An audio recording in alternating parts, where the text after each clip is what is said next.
With the return of cruising, COVID outbreaks are inevitable. The Quantum of the Seas is grappling with one right now. But for passengers like Mark Weston, it's not all bad. It's the end of an 18-day cruise from Hawaii to Queensland, and Mark Weston says he's not afraid of catching COVID. You can get it anywhere, and I'd much rather be on a ship. If I was going to get COVID, I'd certainly rather be on a ship with it than anywhere else, because we love being at sea. Mark took these videos for us this morning, showing passengers relaxing on board and some crew wearing masks as the giant cruise liner, the Quantum of the Seas, nears the Queensland coast. I don't understand why they're always targeting the cruise lines and the cruising industry that's struggling to get back on their feet. When the airlines can fly tens of thousands of people in every day with no testing and no mention of COVID. Mark's cruise was nicknamed a plague cruise after an outbreak of COVID on board. Now, I have to ask you, there have been reports here that up to 400 passengers have tested positive for COVID. Is that the case? No, look, I was speaking to guest services because a lot of people are throwing numbers around. At the peak, it was about 100 cases. It's probably quite a lot, but overall, with 4,400 people on board, 100 cases is not very much.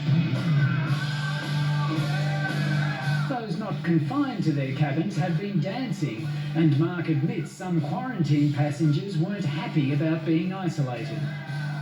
This could have been a holiday of a lifetime for them, and they've been isolated in a cabin and missed the best part of their holiday. But again, that's not a fault of the cruise line or the cruise industry. It's just COVID, which is around and not going anywhere. So we've all got to learn to live with it. And are the crew taking any precautions? I noticed in one of your photos they look like they were wearing masks. What's going on? Crew weren't always wearing masks. When there was a little bit of a spike, they were all asked to wear masks again. In the last week, cruise liners have started to arrive back in Australian ports. And for Mark Weston, who spends 5 months a year at sea, it's been a long time coming. Cruising should have been back in Australia over a year ago, like it was in the US 2 years ago in Singapore. They've been cruising with no issues at all. And you were mentioning there you had COVID on a previous cruise. Was that this year or last year?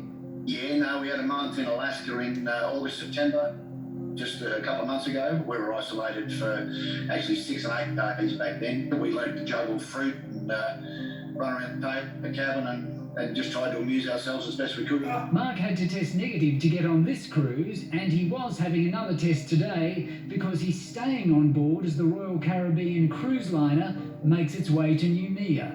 Well, you won't stop myself and my wife cruising, no. There'll always be people, whether it's COVID or not, that have something to complain or whinge about. But if you don't enjoy your cruise, it's generally your own fault.